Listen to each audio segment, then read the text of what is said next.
तो pH basically क्या है, तो इसको हम कहते हैं potential of hydrogen. Yes, potential of hydrogen ion, ठीक है ना, हाइड्रोनियम आयन, हाइड्रोजन आयन, ठीक है, इस टाइप से। तो पोटेंशियल ऑफ हाइड्रोजन का या फिर पावर ऑफ हाइड्रोजन का आप कह सकते हैं, क्या मतलब है सबसे पहले वो समझते हैं। देखिए, आपको एक चीज पता होनी चाहिए, अगर आपके पास कोई सा भी एक सॉल्यूशन है और अगर उस सॉल्यूशन में H प्लस की क्वांटिटी ज्यादा है, ध्यान समझिएगा, H प्लस की क्वांटिटी ज्यादा है, इसका मतलब ये है कि उस सॉल्यूशन का जो कैरेक्टर है वो एसिडिक है। यस, उस सॉल्यूशन का जो कैरेक्टर है वो एसिडिक है। समझ में आई इतनी बात। और जिसमें H प्लस की क्वांटिटी कम होगी वो क्या होगा, बेसिक होगा, धीरे धीरे बेसिक की तरफ चलता जाएगा। या फिर आप कह सकते हैं जिसमें OH नेगेटिव आयन का कॉन्सेंट्रेशन ज्यादा होने वाला है, समझ में आ रही है बात, वो जो होगा वो काफी ज्यादा बेसिक होने वाला है। तो ये एक जनरल इंट्रो भी दिया मैंने आप लोगों को कि पीएच से रिलेटेड क्या करेंगे। तो पीएच बताएगा क्या, पीएच बताएगा पोटेंशियल ऑफ हाइड्रोजन। समझ में आ रही बात। तो उसके लिए हमें एक पीएच स्केल के बारे में पढ़ना है। तो देखिए, पीएच स्केल होता क्या है, सबसे पहले वही चीज आप लोगों को समझा देता हूं। तो पीएच स्केल का कंस्ट्रक्शन आपको कुछ इस तरह से देखने को मिलेगा, ठीक है ना, कुछ इस तरह से, जिसमें यहाँ पे 0 से स्टार्ट होगा और आप 14 तक जाएंगे। ये 0 to 14, एग्जैक्ट मिड में आपको 7 पे देखने को मिलेगा, ठीक है ना।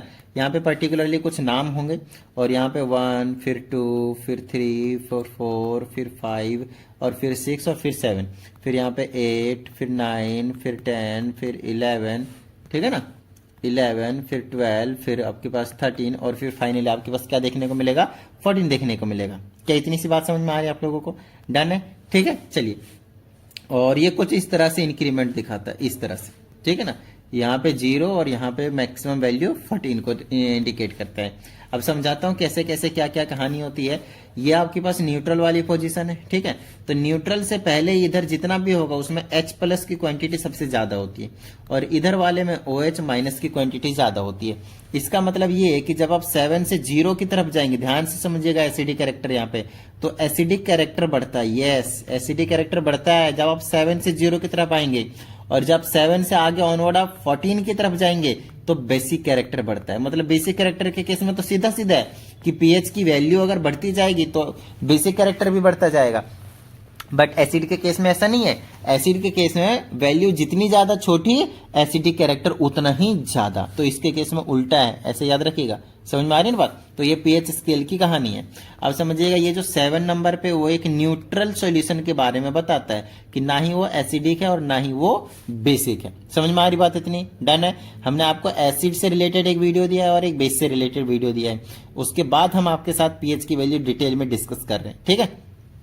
चलिए, तो अगर इस केस में, जिस केस में H प्लस आइंस का जो कॉन्सेंट्रेशन होगा या फिर आप कह सकते हैं OH माइनस का जो कॉन्सेंट्रेशन होगा, अगर वो इक्वल हो जाता है तब हम उसको कहेंगे कि वो न्यूट्रल सॉल्यूशन है, ठीक है। Okay, great. अच्छा, अगर मैं ऐसा बोलता हूं कि H प्लस की जो कॉन्सेंट्रेशन है वो ज्यादा है किसके मुकाबले, OH माइनस के कॉन्सेंट्रेशन से, तो आप उसको कहेंगे कि वो एक एसिडिक कैरेक्टर का सॉल्यूशन है, ठीक है। और इसी का आप उल्टा कह सकते हैं, अगर H प्लस का कॉन्सेंट्रेशन कम हो जाए किससे, OH माइनस से, या फिर बोल सकते हैं OH माइनस के कॉन्सेंट्रेशन ज्यादा हो जाए तो उसको आप क्या बोलेंगे, एक बेसिक सॉल्यूशन बोलेंगे। क्या इतनी सी बात समझ में आ गई, डन है। तो पीएच स्केल करता क्या है वो हमने आपको बता दिया। अब आगे चलते हैं और कुछ इंपॉर्टेंट इंडिकेटर्स के बारे में पढ़ लेते हैं। यस, कुछ इंडिकेटर्स के बारे में पढ़ लेते हैं, ठीक है ना, कुछ इंडिकेटर्स के बारे में पढ़ लेते हैं। तो इंडिकेटर्स हमारे पास यहाँ पे जो होते हैं वो 3 तरह के देखने को मिलेंगे आपके पास।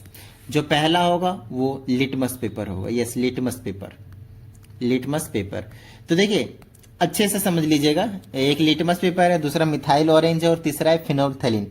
तो फिनोल्फथैलीन के बारे में भी बात करेंगे, मिथाइल ऑरेंज के बारे में बात करेंगे। सबसे पहले हम लिटमस पेपर के बारे में बात कर लेते हैं। तो ये जो लिटमस पेपर होता है वो 2 तरह के होते हैं। एक होता है ब्लू लिटमस पेपर और एक होता है रेड लिटमस पेपर, ठीक है ना। ये 2 तरह के होते हैं, 2 कलर के होते हैं, ध्यान रखिएगा, ठीक है ना। Okay, great.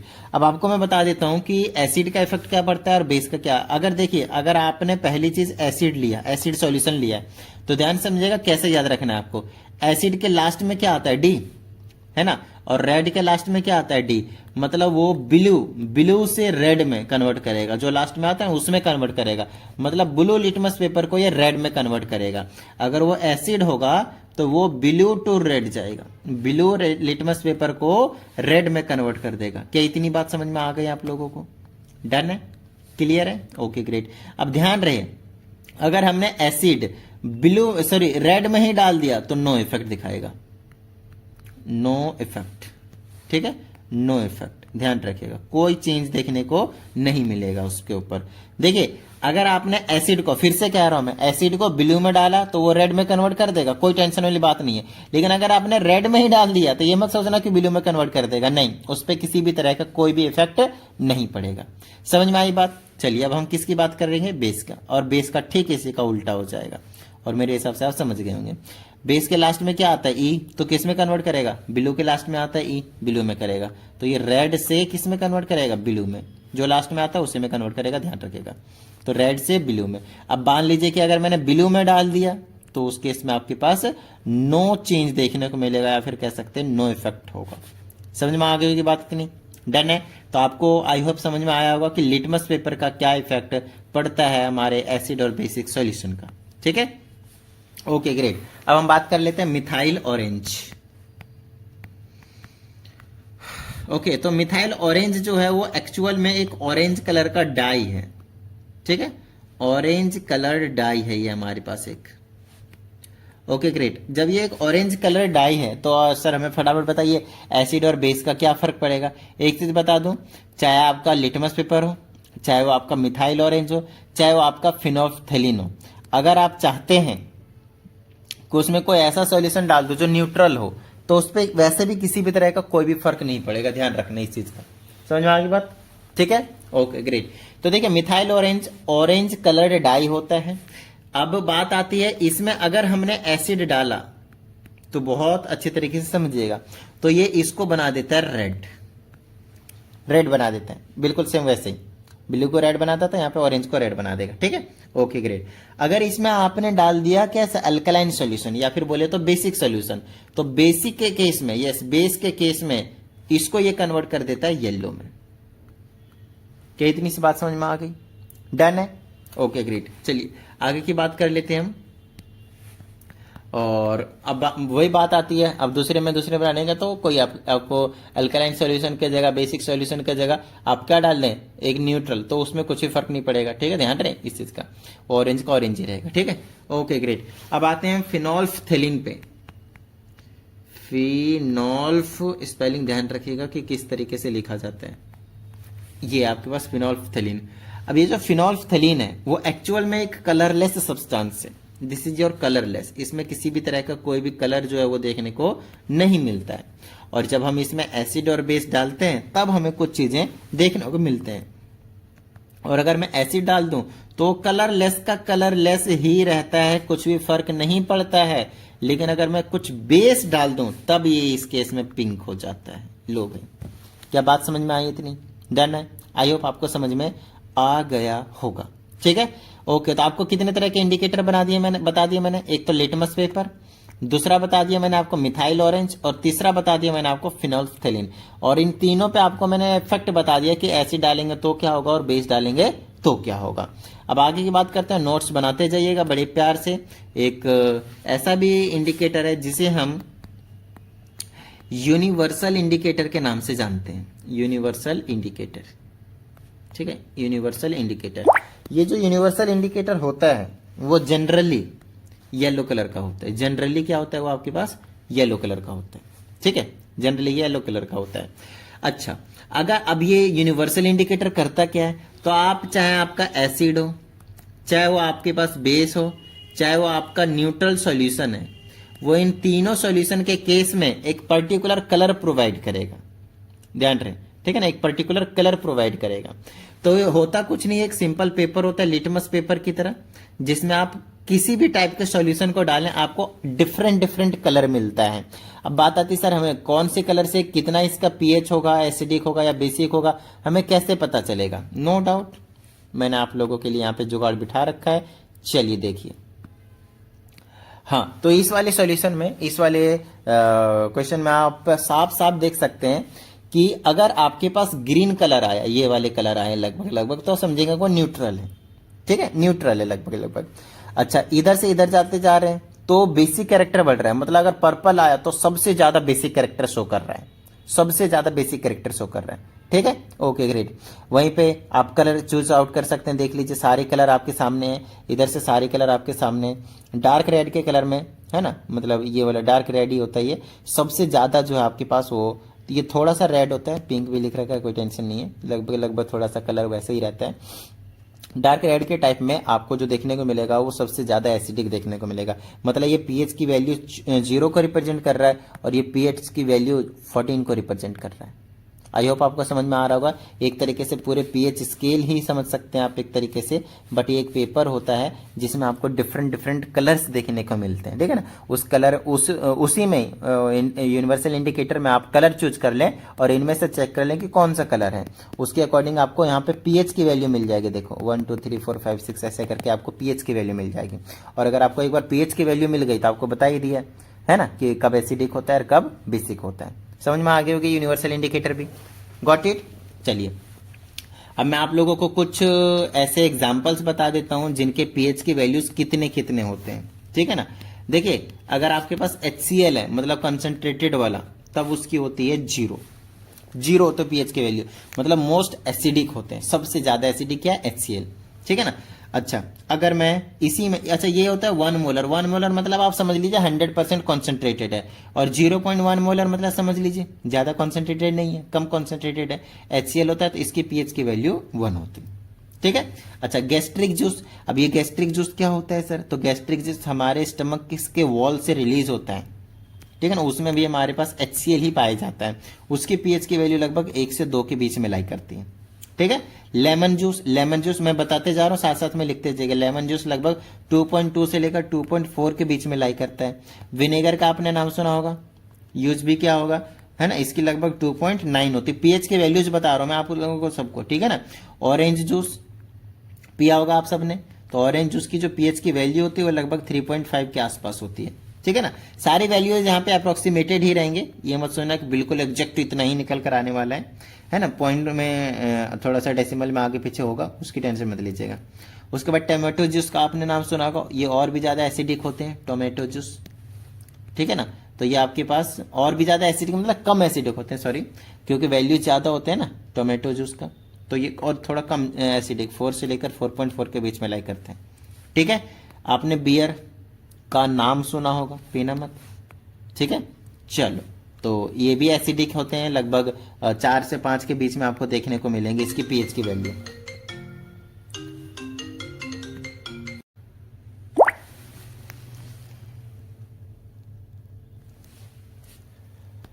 कॉफी हो गया आपके पास, तो कॉफी भी देखने को मिलेगा, तो आपके पास 4.5 से लेकर 5.5 के बीच में इसकी पीएच की वैल्यू होती है, मतलब एसिडिक होते हैं, कम एसिडिक होते हैं। देखिए वैल्यूज बढ़ रहे हैं एसिड्स के केस में, ध्यान रखिएगा, एसिड्स के केस में वैल्यूज बढ़ रहे हैं, देख रहे हैं ना आप, वैल्यूज बढ़ रहे हैं, तो एसिडिक कैरेक्टर घट रहा है, ध्यान रखिएगा। ठीक है ना।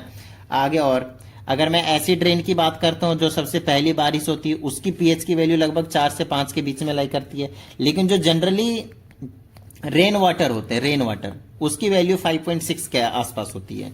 और अगर कोई सा ऐसा रेन वाटर हो जिसकी 5.6 से बिलो आ जाती है पीएच की वैल्यू, तब हम उसको एसिड रेन के नाम से जानते हैं, तो इसकी लगभग 5.6 होती है। हमारा जो यूरिन है उसका पीएच की वैल्यू लगभग 5.5 से लेकर 7.8 तक लाई करता है। देखिए इसकी पीएच की वैल्यू कुछ ज्यादा ही वेरी करती है, रीजन इसके पीछे का सिंपल होता है, हमारे न्यूट्रिशन पे डिपेंड करता है, हम क्या क्या डेली बेसिस पे खाते हैं। अगर आपने ज्यादा एसिडिक चीजें ही खाई पूरे दिन में, है ना, गोलगप्पे का पानी पीते रह गए, बस एसिडिक कैरेक्टर उसका बढ़ जाएगा यूरिन का, और ये भी सही नहीं है हमारे लिए।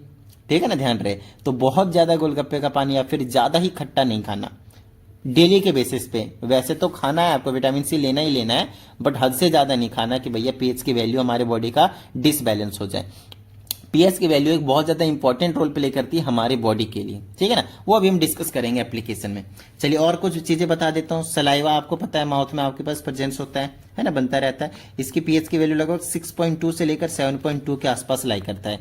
ब्लड हो गया, ब्लड का लगभग 7 से लेकर 7.8 के बीच में लाई करता है। इसकी पीएच की वैल्यू भी वेरी करते रहती है। आपने सी वाटर देखा होगा, है ना, बेसिक होते हैं, उसकी वैल्यू लाई करती है 8.5 के आसपास, ठीक है। अच्छा 1 मोलर अगर अमोनियम हाइड्रोक्साइड है NH4OH, तब उसकी वैल्यू लगभग होती है 11.6 के आसपास। अच्छा वहीं पे अगर आपके पास मिल्क ऑफ मैग्नीसिया हो, मैग्नीशियम हाइड्रोक्साइड, तो इसकी वैल्यू लाइक करती है लगभग 10 के पास, इसको मान लीजिए पहले लिख लीजिएगा। उसके बाद हमारे पास अगर 0.1 मोलर सोडियम हाइड्रोक्साइड हो, तब तो उसकी वैल्यू होती है पीएच की वैल्यू 13, लेकिन कंप्लीटली 1 मोलर हो, मतलब कंसेंट्रेटेड वाली NaOH हो, तब तो इसकी वैल्यू होती है 14। मतलब आपने देखा लोएस्ट में 1 मोलर HCl आ रहा है जिसकी पीएच की वैल्यू 0 है, मोस्ट एसिडिक, और मोस्ट बेसिक है सोडियम हाइड्रोक्साइड जिसकी पीएच की वैल्यू है 14। मिनिमम मैक्सिमम, और मिनिमम वैल्यू का मतलब मोस्ट एसिडिक, मैक्सिमम वैल्यू का मतलब मोस्ट बेसिक। चीजों को समझिएगा दोनों की तरफ, ठीक है ना। तो ये कुछ एग्जांपल्स हमने आपको बता दिए। तो चलिए कुछ चीजें और हम यहाँ पे डिस्कस कर लेते हैं जो कि रिलेट करेंगे आपके डेली लाइफ से। तो डेली लाइफ में हमारे पास पीएच एक इंपॉर्टेंट रोल प्ले करता है हमारे पास डाइजेस्टिव सिस्टम में। तो डाइजेस्टिव सिस्टम में हमने आपको बताया कि स्टमक के वॉल से रिलीज होता है गैस्ट्रिक जूस, है ना, गैस्ट्रिक जूस, ठीक है। अभी हमने यहाँ पे बताया गैस्ट्रिक जूस, और गैस्ट्रिक जूस की जो पीएच की वैल्यू लाई करती है लगभग 1 से लेकर 2 के बीच में। मतलब आप समझ सकते हैं कितना ज्यादा ये एसिडिक है, और इतना ज्यादा एसिडिक है ये, और ये हमारे स्टमक में प्रेजेंस है, और ये फूड को डाइजेस्ट कराने में हमारी हेल्प करता है। इसमें कुछ और नहीं, हाइड्रोक्लोरिक एसिड ही होता है, ठीक है, नेचुरली। क्या बात है, मजा आ गया। Okay great. तो ये एक हमारे पास डेली लाइफ में आप कह सकते हैं कि बहुत ज्यादा इंपॉर्टेंट रोल प्ले करता है। और अगर कभी ऐसा कुछ हो कि ज्यादा अमाउंट में रिलीज हो जाता है, तब हम कहते हैं कि हमारे पेट में एसिडिटी हो गया भैया, बेस लाओ।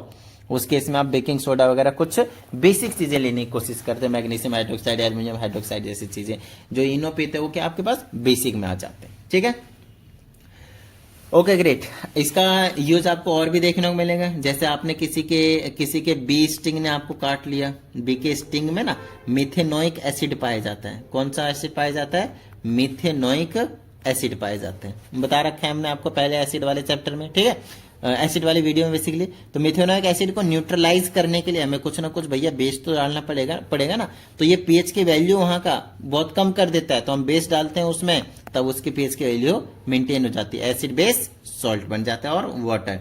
तो ये एक न्यूट्रलाइज कर दिया जाता है, न्यूट्रलाइजेशन रिएक्शन के अंडर में आता है। देखो हमारी जो बॉडी होती है उसमें भी इसका बहुत ज्यादा इंपॉर्टेंट रोल प्ले होता है।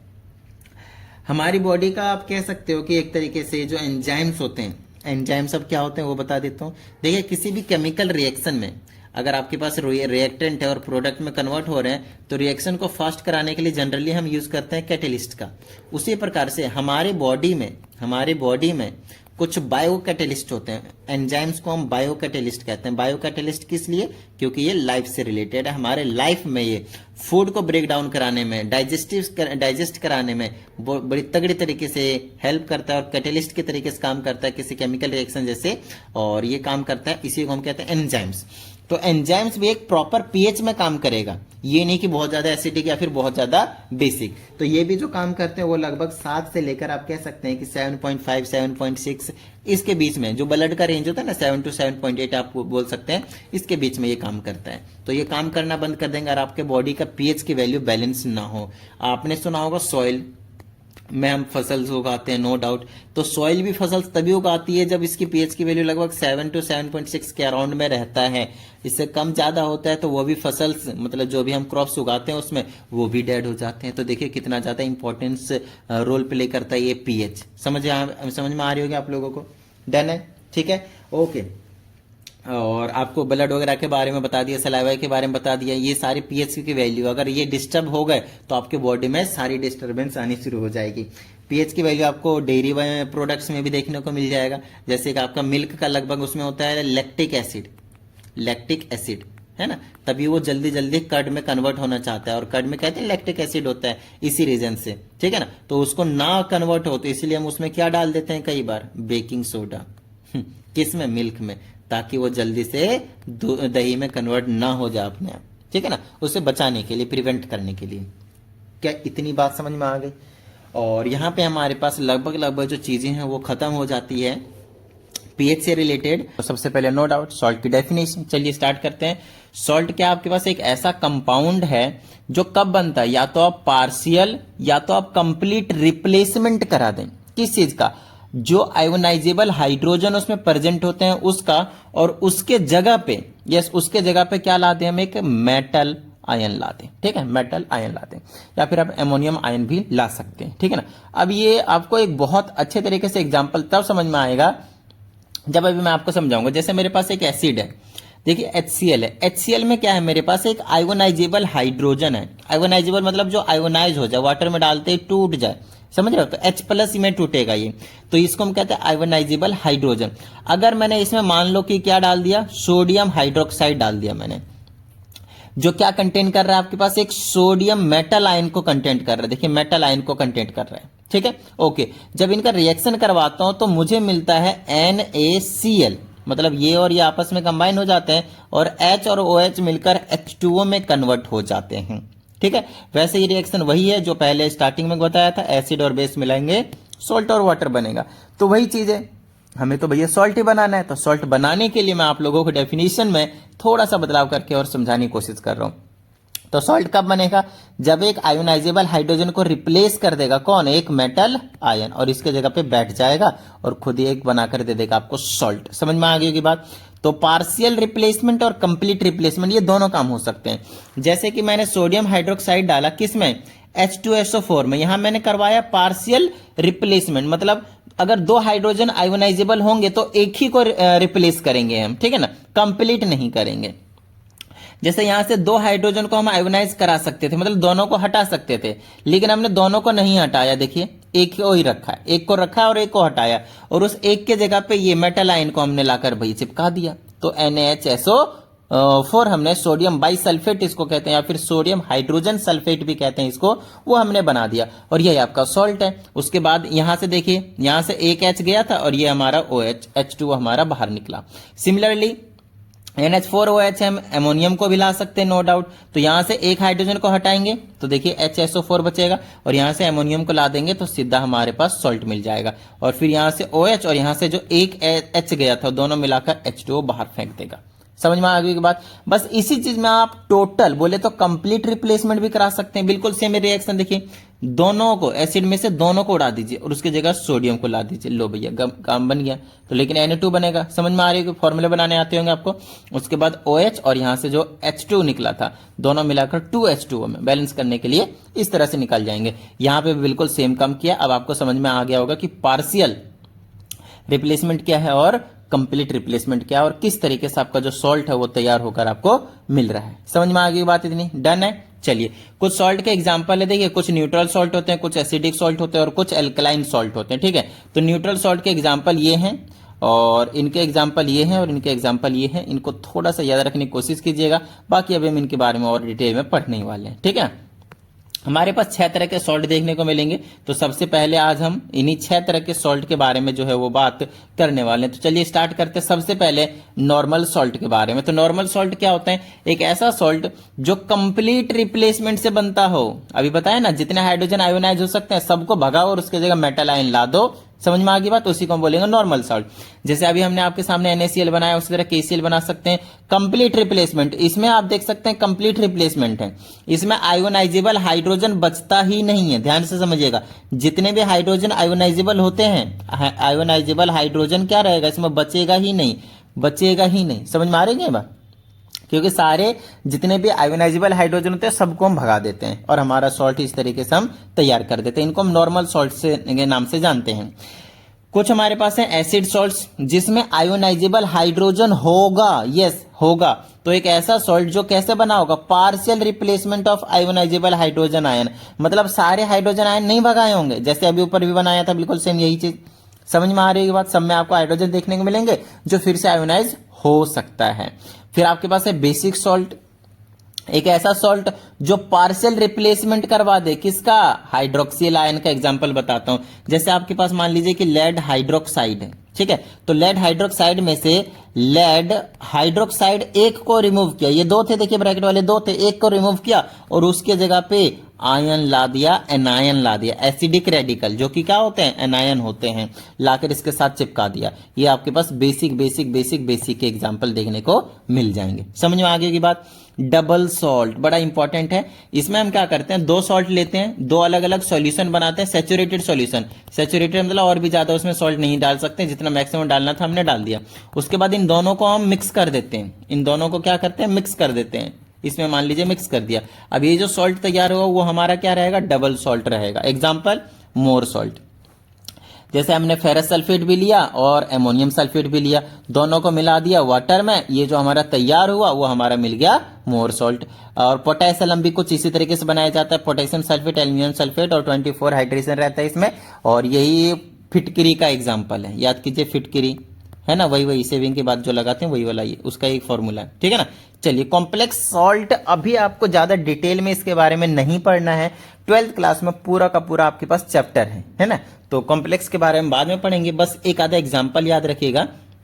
और इसको जब भी हम वाटर में डालते हैं ना, एक्वस के फॉर्म में लाने की कोशिश करते हैं, तो ये जो चीज है वो कंप्लीट डिसोसिएशन नहीं शो करता है। ध्यान समझिएगा, जब हम इसको एक्वस के फॉर्म में लाएंगे तो ये कंप्लीट डिसोसिएशन शो नहीं करता कि सारे आयंस में टूट जाएंगे, नहीं।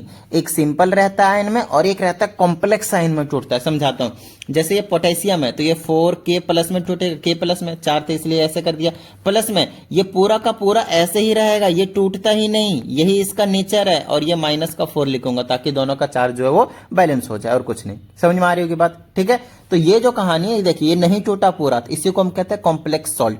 अभी तक जितने भी थे आपके पास पूरा पूरा तोड़ सकते हो आप, इन सारे सॉल्ट्स को आप पूरा पूरा तोड़ सकते हो, कोई दिक्कत नहीं है। लेकिन भैया आप इसको पूरा नहीं तोड़ सकते, और यही इसकी खास बात है जिसकी वजह से इसको क्या बनाता है, कॉम्प्लेक्स बनाता है, ठीक है।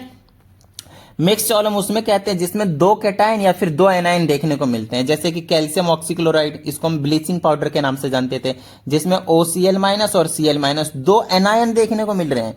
यहाँ पे ये देखिए सोडियम पोटेशियम सल्फेट में, जिसमें सोडियम प्लस का और पोटेशियम भी प्लस का दो दो कैटायन देखने को मिल रहे हैं, जिसकी वजह से हम इसको मिक्स्ड सॉल्ट के नाम से जानते हैं। समझ में आगे की बात। आइए थोड़ी सी फिजिकल प्रॉपर्टीज की हम बात कर लेते हैं।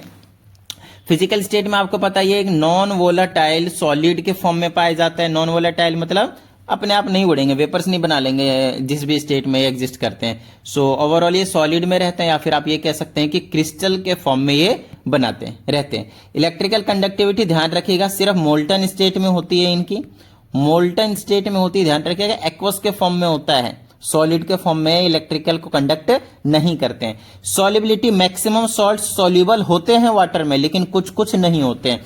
जो होते हैं नहीं होते हैं उसके लिए आपके पास यहाँ पे एक पूरा का पूरा हमने आपके लिए एक टेबल तैयार कर दिया, देख लीजिए। हमने नहीं मतलब बुक से मैंने चेप दिया है, देख लीजिए आप, ठीक है ना। यहाँ पे आपके पास हर एक सॉल्ट के बारे में बताया गया है कि कौन सा सॉल्ट किसमें सॉल्युबल है और किसमें सॉल्युबल नहीं है। तो यहां से प्लीज एक बार अच्छे से गो थ्रू कर जाइएगा, बच्चों की तरह साफ साफ इसमें लिखा हुआ है, आपको समझ में आ जाएंगे। जैसे सोडियम के सॉल्ट, पोटेशियम के सॉल्ट और अमोनियम के सॉल्ट जितने भी होते हैं सारे के सारे वाटर सोल्यूबल होते हैं। नाइट्रेट के भी सॉल्ट जितने भी होते हैं वो सारे वाटर सोल्यूबल होते हैं। लेकिन क्लोराइड के सॉल्ट कुछ सोल्यूबल होते हैं, कुछ सोल्यूबल नहीं होते हैं, जैसे कि ऑल सोल्यूबल एक्सेप्ट, जैसे कि lead chloride PbCl2, silver chloride AgCl है ना, मरकरी 1 क्लोराइड HgCl और lead 2 chloride is soluble in hot water but not soluble in cold water. ये तो बड़ी खास बात हो गई भाई। इसी तरह से आपको ये भी गो थ्रू करना है, ये भी गो थ्रू करना है, ये भी गो थ्रू करना है और ये भी गो थ्रू करना है। समझ में आई होगी बात, इतनी डन है, क्लियर है, ठीक है। चलिए एक बहुत अच्छी बात है, चलिए आगे की बात कर लेते हैं।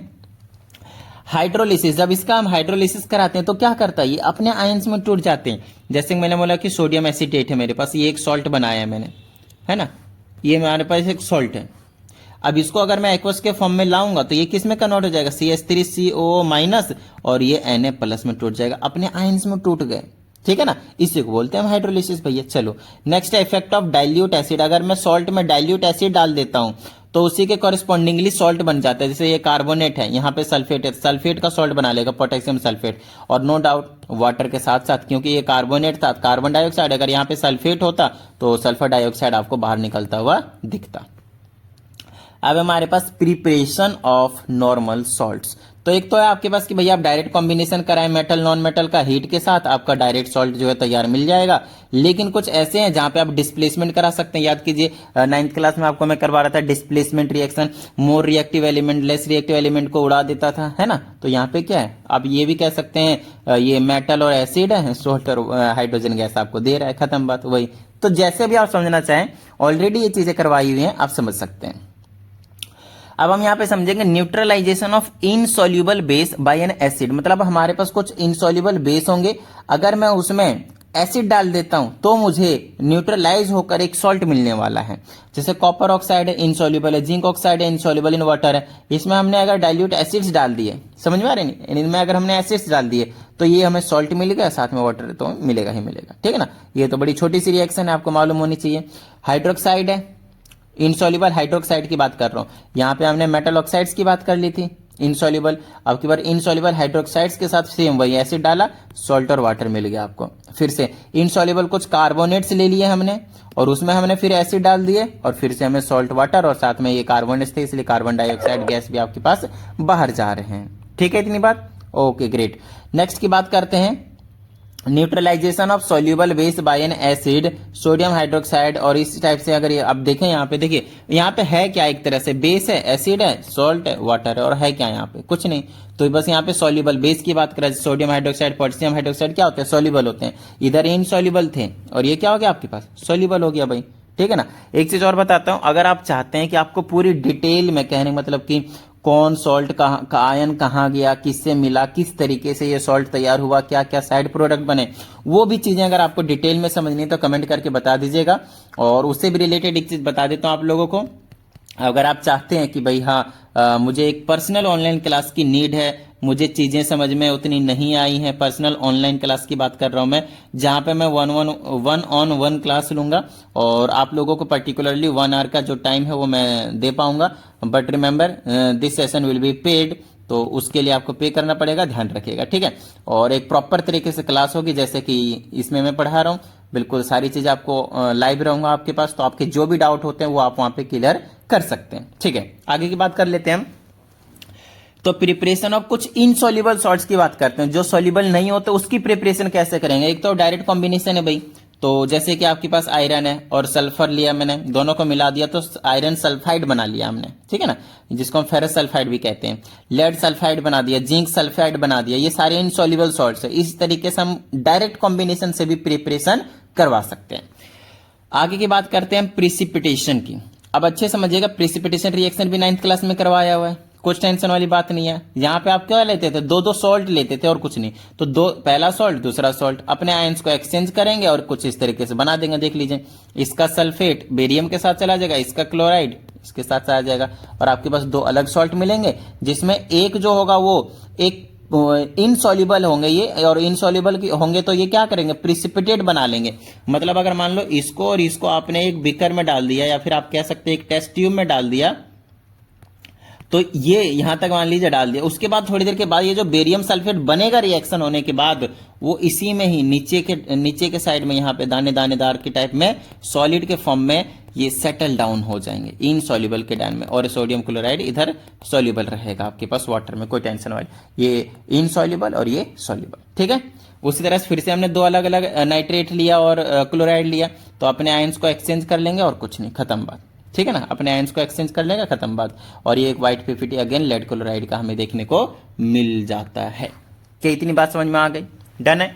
तो उम्मीद करता हूं आप सभी को समझ में आ गया होगा, और अगर ऐसा है तो फटाफट वीडियो को लाइक कर दीजिए, और साथ ही अगर आप इस चैनल पर एक नए स्टूडेंट है तो चैनल को सब्सक्राइब करके बेल आइकन को जरूर प्रेस कीजिएगा। तो चलिए मिलते हैं अगली वीडियो में, प्रैक्टिस करते रहिएगा। जय हिंद।